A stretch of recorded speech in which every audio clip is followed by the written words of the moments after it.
Hi friends, ಎಲ್ಲರಿಗೂ ನಮಸ್ಕಾರ. ಇಂದು ಮುದ್ದು ಸೊಸೆ ಧಾರಾವಾಹಿ ಸಂಚಿಕೆಯಲ್ಲಿ ಏನಾಗ್ತಿದೆ ನೋಡೋಣ ಬನ್ನಿ. ಅದಕ್ಕೂ ಮುಂಚೆ ನೀವು ನಮ್ಮ ಚಾನಲ್ನ ಸಬ್ಸ್ಕ್ರೈಬ್ ಮಾಡಿಲ್ಲ ಅಂದರೆ ಸಬ್ಸ್ಕ್ರೈಬ್ ಮಾಡ್ಕೊಳ್ಳಿ, ಸಪೋರ್ಟ್ ಮಾಡಿ.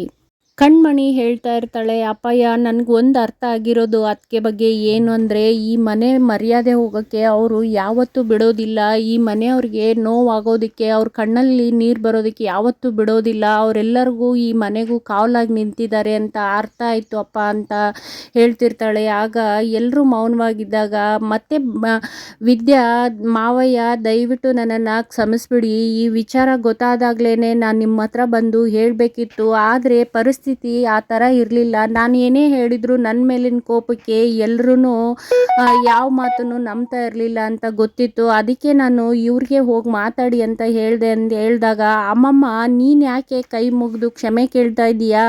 ನೀನು ಗರ್ವದಿಂದ ತಲೆ ಎತ್ತಿ ನಡಿಬೇಕು. ನೀನು ಮಾಡಿರೋ ಒಳ್ಳೆ ಕೆಲಸ ಅಂಥದ್ದು ಇವುಗಳೆಲ್ಲ ಇದಾವಲ್ಲ, ಬಾಯಿಗೆ ಬಂದಂಗೆ ಮಾತಾಡ್ತಾ ಇದ್ದಾವೆ, ನಿನ್ನ ಬಗ್ಗೆ ತಿಳ್ಕೊಳ್ದೆ ಏನೇನೋ ಮಾತಾಡ್ತಾ ಇದ್ದಾವೆ, ಇವಕ್ಕೆ ಉಗಿಬೇಕು ಅಂತ ಅಮ್ಮಮ್ಮ ಹೇಳ್ತಿರ್ತಾಳೆ.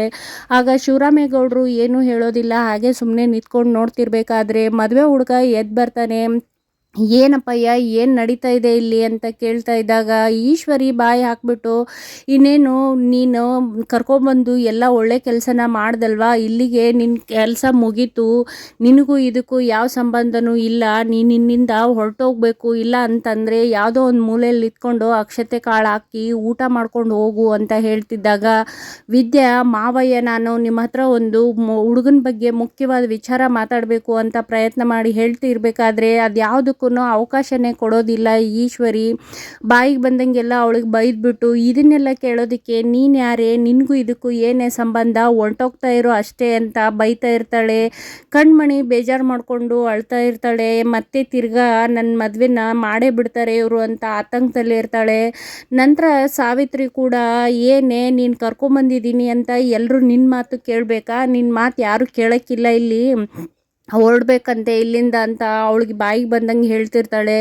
ಅಷ್ಟರಲ್ಲೇ ಗೋವಿಂದ ಬಂದು ಕೋಪ ಮಾಡಿಕೊಂಡು ಆ ರಾಖಿಗೆ ಹೊಡಿತಾ ಇರ್ತಾನೆ. ಏನೋ ಎಷ್ಟು ದಿನದಿಂದ ಕಾಯ್ತಾ ಇದೆಯೋ ಇಂಥ ಮೋಸ ಮಾಡೋದಕ್ಕೆ, ನಿನಗೆ ಕಣ್ಮಣಿಗೆ ಅಂದೇನು ಪ್ರಯೋಜನ ಇಲ್ಲ, ಇಲ್ಲಿ ನಿಂತಿದ್ದಾಳಲ್ಲ ಇವಳಿಗೆ ಅನ್ಬೇಕು ಅಂತ ವಿದ್ಯಾ ಮೇಲೆ ಕೂಗಾಡ್ತಾ ಇರ್ತಾನೆ.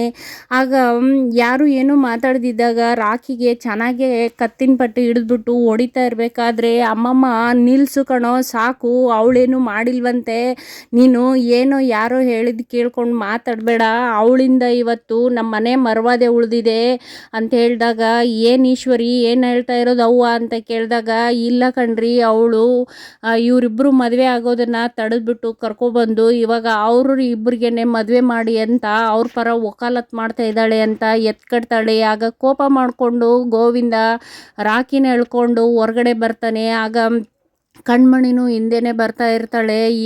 ಆಗ ಇದರಿಂದ ನೀನು ಇಲ್ಲೇ ಸತ್ತು ಹೋಗಬೇಕು ಅಂತ ಅಂದ್ಕೊಂಡಿದ್ಯಾ ಹೇಗೆ, ಏನು ನನ್ನ ಕಣ್ಣಿಗೆ ಬೀಳ್ದಂಗೆ ಹೊಂಟೋಗ್ಬಿಡು ಅಂತ ಹೇಳ್ತಿದ್ದಾಗ, ಚಿಕ್ಕಪ್ಪ ಏನು ಮಾಡಬೇಡ ರಾಖಿಗೆ ಅಂತ ಬೇಡ್ಕೊತಿದ್ದಾಗ, ಅವನು ಜೀವಂತವಾಗಿರಬೇಕು ಅಂದರೆ ನೀನು ಇವಾಗ ಒಳಗಡೆ ಹೋಗು ಅಂತ ಹೇಳಿ ಕಳಿಸ್ತಾನೆ. ಆಗ ಕಣ್ಮಣಿ ಕೋಪ ಮಾಡ್ಕೊಬಂದು ವಿದ್ಯನ್ನೇ ಬೈತಾ ಇರ್ತಾಳೆ. ನೋಡಿದ್ರ ಅದಕ್ಕೆ ಇಲ್ಲೇನು ಆಗ್ತಾ ಇದೆ ಅಂತ ಇವಾಗಾದರೂ ಸಮಾಧಾನ ಆಯಿತಾ, ನಾನು ಅದಕ್ಕೆ ಹೇಳಿದ್ದು ಇವ್ರು ಯಾರು ಒಪ್ಕೊಳ್ಳೋದಿಲ್ಲ, ಇವರೆಲ್ಲ ನರ ಮನುಷ್ಯರಲ್ಲ ಅಂತ, ರಾಕ್ಷಸರು ಇವರೆಲ್ಲ, ನಮ್ಮ ಪ್ರೀತಿ ಏನೂ ಅರ್ಥ ಆಗೋದಿಲ್ಲ ಅಂತ ಎಷ್ಟೆಲ್ಲ ಬಡ್ಕೊಂಡೆ, ಆದರೂ ನೀವು ಕೇಳಲೇ ಇಲ್ಲ, ನಮ್ಮನ್ನು ಬಲವಂತ ಮಾಡಿ ಕರ್ಕೊಬಂದ್ರಿ, ಇವಾಗ ಇವ್ರು ಮಾಡ್ತಿರೋದು ಏನು ಅಂತ ಬೈತಾ ಇರ್ತಾಳೆ. ಅಷ್ಟರಲ್ಲಿ ಭದ್ರೇಗೌಡನ ಹತ್ರ ಬಂದು, ಅಣ್ಣ ನೀನಾದರೂ ಒಪ್ಸೋಣ್ಣ, ನನಗೆ ಈ ಮದುವೆ ಇಷ್ಟ ಇಲ್ಲ ಬೇಡ ಅಂತ ಅವ್ರ ಅಣ್ಣನ ಹತ್ರ ಬೇಡ್ಕೊತಾ ಇದ್ದಾಗ, ಅವ್ರ ಅಪ್ಪಯ್ಯನ ಹತ್ರ ಹೇಳ್ತಿರ್ಬೇಕಾದ್ರೆ, ಈಶ್ವರಿ ಏನೋ ಭದ್ರ, ನೀನು ಅವಳೇನೋ ಚಿಕ್ಕವಳು ಗೊತ್ತಾಗೋದಿಲ್ಲ ಅಂದರೆ ನೀನು ಅವಳ ಪರ ವಹಿಸ್ಕೊಂಡು ಮಾತಾಡ್ತಾ ಇದೆಯಲ್ಲ, ಸರಿ ಯಾವುದು ತೆಪ್ಪ ಯಾವುದು ಅಂತ ಗೊತ್ತಾಗೋಕ್ಕಿಲ್ವೇ ನಿನಗೆ ಅಂತ ಭದ್ರನಿಗೆ ಮತ್ತೆ ಎತ್ಕಟ್ತಾ ಇರ್ತಾರೆ. ಅಷ್ಟರಲ್ಲೇ ಹುಡುಗ ಏನಾಗಿರೋದು ಅಂತ ಎಲ್ಲ ಕೇಳಿದಾಗ ಈಶ್ವರಿ ಡ್ರಾಮಾ ಮಾಡಿಕೊಂಡು, ಚಿಕ್ಕಪ್ಪ ಏನೋ ಅವಳು ತಿಳಿದೆ ತೆಪ್ಪು ಮಾಡಿಬಿಟ್ಟಿದ್ದಾಳೆ, ದಯವಿಟ್ಟು ಅವಳನ್ನು ಕ್ಷಮಿಸ್ಬಿಡಿ ಅಂತ ಕೇಳ್ಕೊಳ್ಳೋ ನಾಟಕ ಮಾಡ್ತಿರ್ಬೇಕಾದ್ರೆ ಆವಾಗ ಅವರು ಬೀಗರು ಏನಿಲ್ಲಮ್ಮ, ನಾವು ಯಾವತ್ತು ಈ ಸಂಬಂಧ ಗುರುತು ಮಾಡ್ಕೊಂಡ್ವೋ ಆವತ್ತೇ ಇವಳೇ ನಮ್ಮ ಮನೆ ಸೊಸೆ ಅಂತ ನಾವು ಒಪ್ಕೊಂಡಾಗಿದೆ, ಇವಾಗ ಏನಾಗಿಲ್ವಲ್ಲ ಬಿಡು ಅಂತ ಹೇಳ್ತಿದ್ದಾಗ ಹುಡುಗ ಹಿಂದೆ ಏನಾಯಿತು ಅನ್ನೋದು ಬೇಡ, ನಾನು ಮದುವೆ ಆಗಿದ್ಮೇಲೆ ನನ್ನ ಜೊತೆ ಹೇಗಿರ್ತಾಳೆ ಅನ್ನೋದಷ್ಟೇ ನನಗೆ ಮುಖ್ಯ, ನನ್ನ ಜೊತೆ ಹೇಗೆ ಜೀವನ ನಡೆಸ್ತಾಳೆ ಅನ್ನೋದು ಮಾತ್ರ ನನಗೆ ಬೇಕಾಗಿರೋದು ಅಂತ ಹುಡುಗ ಡ್ರಾಮಾ ಮಾಡ್ತಿರ್ಬೇಕಾದ್ರೆ ಶಿವರಾಮೇಗೌಡರು ಏನು ಹೇಳಲ್ಲ. ಹಾಗೆ ಎಲ್ರದ್ದು ವಾದ ವಿವಾದ ಕೇಳ್ತಾ ಇರಬೇಕಾದ್ರೆ ಮತ್ತೆ ವಿದ್ಯಾ ಹುಡುಗನ ಬಗ್ಗೆ ಹೇಳೋ ಪ್ರಯತ್ನ ಮಾಡ್ತಿದ್ದಾಗ, ಈಶ್ವರಿ ಇಷ್ಟೆಲ್ಲ ಹೇಳಿದ ಮೇಲೂ ನಿನ್ಗೆ ಅರ್ಥ ಆಗ್ತಾ ಇಲ್ವೇನೆ, ಇವಳು ತೆಪ್ಪು ಮಾಡ್ಕೊಂಬಂದರು, ಅವರು ದೊಡ್ಡ ಮನಸ್ಸು ಮಾಡಿಬಿಟ್ಟು ಮದುವೆ ಮಾಡ್ಕೊಳ್ಳೋಕ್ಕೆ ಹುಡುಗನೂ ಒಪ್ಕೊಂಡಿದ್ದಾನೆ, ಇದ್ರ ಮೇಲೇನೆ ನಿನ್ನ ಖ್ಯಾತೆ, ಸೀದಾ ಹೋಗ್ತೀಯಾ ಇಲ್ವಾ ಅಂತ ಹೇಳಿದಾಗ ಅಲ್ಲಿ ಪಕ್ಷದವರು ಬಂದಿರೋಂಥ ಮಂತ್ರಿ ಕೂಡ ಶಿವರಾಮೇಗೌಡ್ರೆ ಇದು ನಿಮ್ಮ ಮನೆ ವಿಚಾರ, ನಾನು ಭಾಗವಹಿಸಬಾರ್ದು, ಆದರೂ ಕೂಡ ನಾನೊಂದು ಮಾತು ಹೇಳೋದಕ್ಕೆ ಇಷ್ಟಪಡ್ತೀನಿ ಅಂತ ಬೇರೆಯವರು ಉದಾಹರಣೆ ಕೊಟ್ಬಿಟ್ಟು, ಅವರು ಏನೋ ಮಗಳು ಇಷ್ಟಪಟ್ಟಿದ್ದಾಳೆ ಅಂತ ಅವಳು ಮದುವೆ ಮಾಡಿಕೊಟ್ಟಿರೋದಕ್ಕೆ 10 ತಿಂಗಳಲ್ಲೇ ಅವಳ ಜೀವನನೇ ಹಾಳು ಮಾಡಿಬಿಟ್ರು, ಅದಕ್ಕೆ ಯೋಚನೆ ಮಾಡಿ ನಿರ್ಧಾರ ತಗೊಳ್ಳಿ ಶಿವರಾಮೇಗೌಡ್ರೆ ಅಂತ ಹೇಳ್ತಿರ್ತಾರೆ. ಇದೆಲ್ಲ ಮಾತನ್ನು ಕೇಳಿದ ಮೇಲೆ ಕಣ್ಮಣಿಗೆ ಇನ್ನು ಅವನ ಜೊತೆನೇ ನನ್ನ ಮದುವೆ ಮಾಡಿಬಿಡ್ತಾರೆ ಅಂತ ಭದ್ರೇಗೌಡನ ಹತ್ರ ಕಾಲು ಹಿಡಿದು ಕೇಳ್ಕೊಳಕ್ಕೆ ಹೋಗ್ತಾಳೆ. ಆಗ ಭದ್ರೇಗೌಡ ಕಣ್ಮಣಿಗೆ ಸಪೋರ್ಟ್ ಮಾಡ್ತಾ ಇರೋದ್ರಿಂದ ಮದುವೆಗೆ ಒಪ್ಪಿಸ್ತಾನೆ. ಒಪ್ಕೊಂಡ್ರು ಅಂತ ಕಣ್ಮಣಿ ಖುಷಿ ಪಡ್ತಿರ್ಬೇಕಾದ್ರೇ ಹುಡುಗ ಕ್ಯಾತೆ ತೆಗಿತಾ ಇರ್ತಾನೆ. ಇಲ್ಲಿ ಅವಳು ಓಡೋಗಿ ಬಂದಿರೋದು ಅದಕ್ಕೆ ನಾ ಯೋಚನೆ ಮಾಡಬೇಕು, ನೀವೇನು ಯೋಚನೆ ಮಾಡ್ತಾ ನಿಂತಿದ್ದೀರಾ ಅಂತ ಎಗರಾಡ್ತಾ ಇರ್ತಾನೆ. ಇದೆಲ್ಲ ಕೇಳ್ಬಿಟ್ಟು ಈಶ್ವರಿ ಮತ್ತೆ ಮೆತ್ತಿಗೆ ನಾಟಕ ಮಾಡಿಕೊಂಡು, ಬಾವ ನೀವು ಸುಮ್ಮನೆ ನಿಂತ್ಕೊಂಡ್ರೆ ಆಗೋದಿಲ್ಲ, ಈಗೇನಾದರೂ ಒಂದು ನಿರ್ಧಾರ ನೀವು ತಗೊಳ್ಳೇಬೇಕು ಅಂತ ಹೇಳ್ತಿದ್ದಾಗ ಶಿವರಾಮೇಗೌಡರು, ಮೋಹನ ಅವ್ವ ಭದ್ರಾ ನನಗೆ ಎಲ್ಲ ಕೇಳ್ಬಿಟ್ಟು ತಲೆ ಚಿಟ್ಟಿಡಿತಾ ಇದೆ, ಏನು ನಿರ್ಧಾರ ತಗೋಬೇಕು ಅಂತಲೇ ಗೊತ್ತಾಯ್ತಾ ಇಲ್ಲ ಅಂತ ಹೇಳ್ತಿರ್ತಾನೆ. ಅಷ್ಟರಲ್ಲೇ ಗೋವಿಂದ, ನೀನೇನೇ ನಿರ್ಧಾರ ತೊಗೊಂಡ್ರು ಅದಕ್ಕೆ ನಮ್ಗೆ ಒಪ್ಪಿಗೆ ಇರ್ತದಣ್ಣ, ನೀನು ಧೈರ್ಯವಾಗಿ ಏನು ಅಂತ ನಿರ್ಧಾರ ಹೇಳು ಅಂತ ಹೇಳ್ತಿದ್ದಾಗ, ಇಷ್ಟೆಲ್ಲ ಆಗಿದ್ಮೇಲೆ ಮದುವೆ ಮಾಡ್ಕೊಳ್ಳೋಕೆ ಹಿಂದೆ ಮುಂದೆ ಯೋಚನೆ ಮಾಡಬೇಕಾಗಿರೋ ನಾನೇ ಒಪ್ಕೊಂಡಿದ್ದೀನಿ, ನೀವೇನು ಯೋಚನೆ ಮಾಡ್ತೀರಾ ಅಂತ ಕೇಳ್ತಿದ್ದಂಗೆ ಶಿವರಾಮೇಗೌಡರು, ಅಳಿಯಂದ್ರೆ ನೀವು ಹೋಗಿ ಹಸೆಮಣೆ ಮೇಲೆ ಕೂತ್ಕೊಳ್ಳಿ ಅಂತ ಹೇಳ್ತಿರ್ತಾರೆ. ಆಗ ಈಶ್ವರಿ ಖುಷಿಯಿಂದ ಕಣ್ಮಣಿನ ಕರ್ಕೊಂಡು ಹೋಗಬೇಕು ಅಂತಿರ್ಬೇಕಾದ್ರೇ ನಂತರ ವಿದ್ಯೆ ಮತ್ತೆ ಬಾಯಿ ಹಾಕ್ಬಿಟ್ಟು, ನಿಲ್ಲಿಸಿ ನೀವು ಹೋಗಿ ಕೂತ್ಕೊಳ್ಳೋ ಹಾಗಿಲ್ಲ ಅಂತ ಮತ್ತೆ ಹೇಳ್ತಿರ್ತಾಳೆ. ಈಶ್ವರಿ ಕೋಪ ಮಾಡಿಕೊಂಡು ಹೇಗಾದರೂ ಮಾಡಿ ಇವಳನ್ನ ಇಲ್ಲಿಂದ ಓಡಿಸ್ಬಿಟ್ಟು ಬೇಗ ಮದುವೆ ಮಾಡಬೇಕು ಅಂತ ಕಾಯ್ತಿರ್ತಾಳೆ. ಇದಕ್ಕೇನೆ ನಿನಗೆ ಇದಕ್ಕೂ ಏನು ಸಂಬಂಧ, ನೀನು ಯಾರೇ ಮಾತಾಡೋದಕ್ಕೆ, ಮಧ್ಯ ನಾವೆಲ್ಲ ಒಪ್ಕೊಂಡಾಯ್ತು, ಹುಡುಗ ಕೂಡ ಒಪ್ಕೊಂಡಾಯ್ತು, ಮಧ್ಯೆ ನಿಂದೇನೆ, ಒಂದ್ಕಿತ ಬಾಯಲ್ಲಿ ಹೇಳಿದ್ರೆ ನಿನ್ಗೆ ಅರ್ಥ ಆಗಕ್ಕಿಲ್ವೇ, ಇಲ್ಲಿಂದ ಹೊರ್ಟೋಗ್ಬಿಡು ಅಂದರೆ ಅಷ್ಟೇ ಹೊರ್ಟೋಗ್ಬಿಡು, ಪರಿಣಾಮ ನೆಟ್ಟಿಗಿರೋದಿಲ್ಲ ಅಂತ ವಾರ್ನಿಂಗ್ ಮಾಡ್ತಿರ್ತಾಳೆ. ಅಷ್ಟರಲ್ಲೇ ಸಾವಿತ್ರಿ ಕೂಡ ಏನು ಮಾತಾಡದೆ ವಿನಂತಿ ಬಗ್ಗೆ ವಿಚಾರ ತಿಳ್ಕೊಬರ್ಬೇಕು ಅಂತ ಫೋನ್ ತೊಗೊಂಡು ಹೊರಗಡೆ ಹೋಗ್ತಾಳೆ. ವಿದ್ಯಾ ನನಗೆ ಸಂಬಂಧ ಇದೇನೋ ಇಲ್ವೋ, ನಾನೀಗ ಮಾತಾಡಲೇಬೇಕು, ಮಾತಾಡ್ತೀನಿ, ಅದನ್ನು ತಡೆಯೋಕ್ಕೆ ಯಾರಿಂದನೂ ಸಾಧ್ಯ ಇಲ್ಲ ಅಂತ ಗಟ್ಟಿಯಾಗಿ ಮಾತಾಡಿದಾಗ ಹುಡುಗನಿಗೆ ಗಾಬರಿ ಆಗತ್ತೆ. ಏನೇ ನಿಂದು, ನೀ ಏನು ತಕರಾರು ನಿಂದು ಅಂತ ಕೇಳಿದಾಗ ಹುಡುಗನಿಗೆ ಮದುವೆ ಆಗೋ ಯಾವ ಯೋಗ್ಯತೆಯೂ ಇಲ್ಲ ಅಂತ ಹೇಳ್ತಿರ್ತಾನೆ. ಇದನ್ನು ಕೇಳಿಬಿಟ್ಟು ಶಿವರಾಮೇಗೌಡರಿಗೆ ಗಾಬರಿ ಆಗತ್ತೆ. ನಮ್ಮ ಕಣ್ಮಣಿನ ಮದುವೆ ಆಗುವಂಥ ಒಂದು ಒಳ್ಳೆ ಗುಣನೂ ಇವನಿಗೆ ಇಲ್ಲ ಮಾವಯ್ಯ ಅಂತ ಹೇಳ್ತಿರ್ತಾಳೆ. ಕಣ್ಮಣಿ ಅದನ್ನೆಲ್ಲ ಕೇಳಿಸ್ಕೊಂಡು ಹತ್ಕೊಂಡೇ ನಿಂತ್ಕೊಂಡಿರ್ತಾಳೆ. ಇವಳಿಗೇನಪ್ಪ ಗೊತ್ತು ನನ್ನ ಬಗ್ಗೆ ಅಂತ ಹುಡುಗನಿಗೆ ಭಯ ಆಗ್ತಾ ಇರತ್ತೆ. ಗೋವಿಂದ ಏನು ತಿಳ್ಕೊಂಡಿದ್ದಾಳೆ ಇವಳು, ಯಾಕೆ ಹಿಂಗೆ ಮಾತಾಡ್ತಿರ್ತಾಳೆ ಅಂತ ಹೇಳ್ತಿರ್ತಾನೆ. ಇವನು ನಮ್ಮ ಕಣ್ಮಣಿನ ಪ್ರೀತಿಯಿಂದ ಮದುವೆ ಆಗ್ತಾ ಇಲ್ಲ ಮಾವಯ್ಯ, ಒಂದು ಹುಡುಗಿ ಓಡೋಗಿ ಈಗಾದ್ರೂ ಕೂಡ ನನ್ನ ಮದುವೆ ಆಗೋಕ್ಕೆ ಇಷ್ಟ ಇಲ್ಲ ಅಂದರೂ ಕೂಡ ಮದುವೆ ಆಗ್ತಾ ಇದ್ದಾನೆ ಅಂತಂದಾಗ ನೀವು ಅಲ್ಲೇ ಯೋಚನೆ ಮಾಡಬೇಕಿತ್ತು, ಇವನು ಯಾಕೆ ಮದುವೆಗೆ ಒಪ್ಕೊತಾ ಇದ್ದಾನೆ ಅಂತ.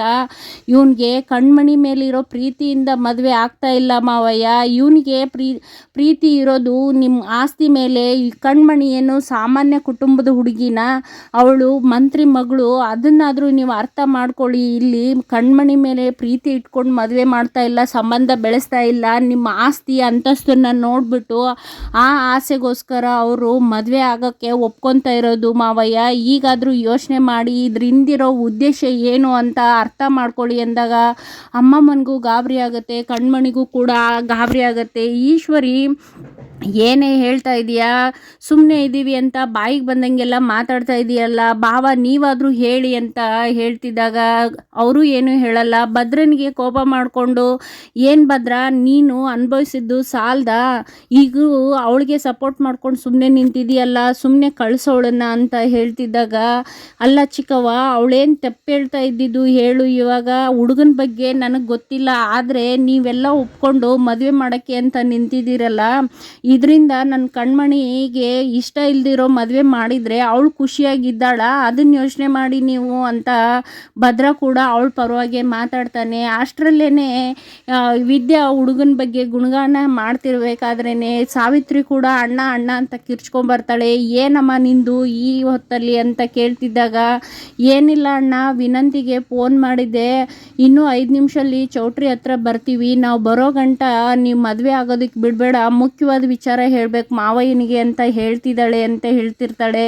ಅದಕ್ಕೆ ಅದೇನಂತೆ ವಿಚಾರ ಅಂತ ಎಲ್ಲರೂ ಯೋಚನೆ ಮಾಡ್ತಿರ್ತಾರೆ. ಅಷ್ಟರಲ್ಲೇ ಇವರು ಹರಿಬರಿ ಮಾಡಿ ಹೇಗಾದರೂ ಮಾಡಿ ಮದುವೆ ಮುಗಿಸ್ಬೇಕು ಅಂತ ಈಶ್ವರಿ ಮತ್ತೆ ಅವಳು ಬಂದು ಏನು ಹೇಳಿದ್ದಾಳಂತೆ, ನನಗೆ ಗೊತ್ತಿಲ್ಲದೆ ಇರೋದಾ, ಒಳ್ಳೆ ಮನೆತನ, ಒಳ್ಳೆ ಹುಡುಗ ಭಾವ, ಈಗಾದರೂ ನೀವು ಸುಮ್ಮನೆ ಇದ್ದರೆ ಸರಿ ಹೋಗೋದಿಲ್ಲ, ಮುಹೂರ್ತ ಮೀರೋಗುತ್ತೆ ಅಂತಿರ್ತಾಳೆ. ಅಷ್ಟರಲ್ಲೇ ಪುರೋಹಿತರು ಮುಹೂರ್ತ ಮೀರೋಯ್ತು ಅಂದಾಗ, ಈಗಾದರೂ ಕಾಲ ಮಿಂಚಿಲ್ಲ ಭಾವ, ಹೇಗಾದರೂ ಮಾಡಿ ಕಣ್ಮಣಿ ಮದುವೆ ಮಾಡಿಬಿಡ್ಬೇಕು, ಇಲ್ಲಾಂದರೆ ನಮ್ಮ ಮನೆ ಮರುವದೆ ಎಲ್ಲ ಹೊಂಟೋಯ್ತದೆ ಅಂತ ಎತ್ಕಡ್ತಿರ್ತಾಳೆ. ಅದಕ್ಕೆ ಶಿವರಾಮೇಗೌಡರು ಒಂದ್ಕಿತ ಅವಸರ ಮಾಡಿದ್ದಕ್ಕೆ ಇಷ್ಟೆಲ್ಲ ಅನುಭವಿಸ್ತಾ ಇದ್ದೀನಿ, ಈಗಲೂ ಇನ್ನೂ ಅವಸರ ಮಾಡಿಬಿಟ್ಟು ಎಲ್ಲ ಅನುಭವಿಸೋದಕ್ಕೆ ನಾನು ತಯಾರಾಗಿಲ್ಲ, ವಿನಂತಿ ಬರಲಿ, ಅವಳು ಏನು ಹೇಳ್ತಾಳೆ ಅಂತ ನೋಡೋಣ, ಅದೆಲ್ಲ ತಿಳ್ಕೊಂಡಾದ್ಮೇಲೆ ಏನು ಸಾಕ್ಷಿ ತರ್ತಾಳೆ ಅಂತ ನೋಡಿಬಿಟ್ಟು ನಂತರ ನಿರ್ಧಾರ ಮಾಡ್ತೀನಿ ಅಂತ ಹೇಳಿದಾಗ ಸಾವಿತ್ರಿಗೆ ಖುಷಿ ಆಗುತ್ತೆ. ಇದರಿಂದ ತನ್ನ ಮಗಳ ಹೆಸರು ಬರುತ್ತೆ, ಇದರಿಂದ ನನಗೆ ಲಾಭ ಆಗುತ್ತೆ ಅಂತ ಅವಳು ಖುಷಿ ಪಡ್ತಿರ್ತಾಳೆ. ಭಾವ ಈಗಲೂ ನೀವು ಈಗ ಸುಮ್ಮನೆ ನಿಂತ್ಕೊಂಡಿದ್ರೆ ಹೇಗಾಗುತ್ತೆ ಭಾವ, ಅವರೇ ಒಪ್ಕೊಂಡಿದ್ದಾರೆ, ಇಂಥ ಒಳ್ಳೆ ಸಂಬಂಧನ ಹಾಳು ಮಾಡ್ಕೊಳ್ಳೋದು ಬೇಡ ಅಂತಿದ್ದಾಗ ಶಿವರಾಮೇಗೌಡರು ಕೋಪ ಮಾಡಿಕೊಂಡು ಏನು ಹಾಳಾಗ್ತಿದೆ ಏನಿಲ್ಲ ಅಂತ ಎಲ್ಲ ನಾನು ನೋಡ್ಬಿಟ್ಟು ನಿರ್ಧಾರ ತಗೊಳ್ತೀನಂತೆ, ನೀನು ಸುಮ್ಮನೆ ನಿಂತ್ಕೋ ಈಶ್ವರಿ, ಆ ವಿನಂತಿ ಏನು ಸಾಕ್ಷಿ ತಗೊಬರ್ತಾಳೆ ಅಂತ ನೋಡೋಣ, ದುಡುಕ್ಬಿಟ್ಟು ನಿರ್ಧಾರ ತಗೊಳ್ಳೋದಕ್ಕೆ ಆಗೋದಿಲ್ಲ, ಇದೆಲ್ಲದ್ರೂ ಕುಲಂಕುಷವಾಗಿ ವಿಚಾರಿಸಿ ನಾನು ತಗೊಳ್ಳೋದು ಅಂದಾಗ ಹುಡುಗ ಬೇಕು ಅಂತ ಕೋಪ ಮಾಡ್ಕೋತಾನೆ. ಅಲ್ಲಿಗೆ ಸಂಚಿಕೆ ಮುಗಿಯುತ್ತೆ. ಈ ಸಂಚಿಕೆ ಇಷ್ಟ ಆದರೆ ಲೈಕ್ ಮಾಡಿ, ಶೇರ್ ಮಾಡಿ, ಸಬ್ಸ್ಕ್ರೈಬ್ ಮಾಡೋದು ಮರಿಬೇಡಿ. ಧನ್ಯವಾದಗಳು.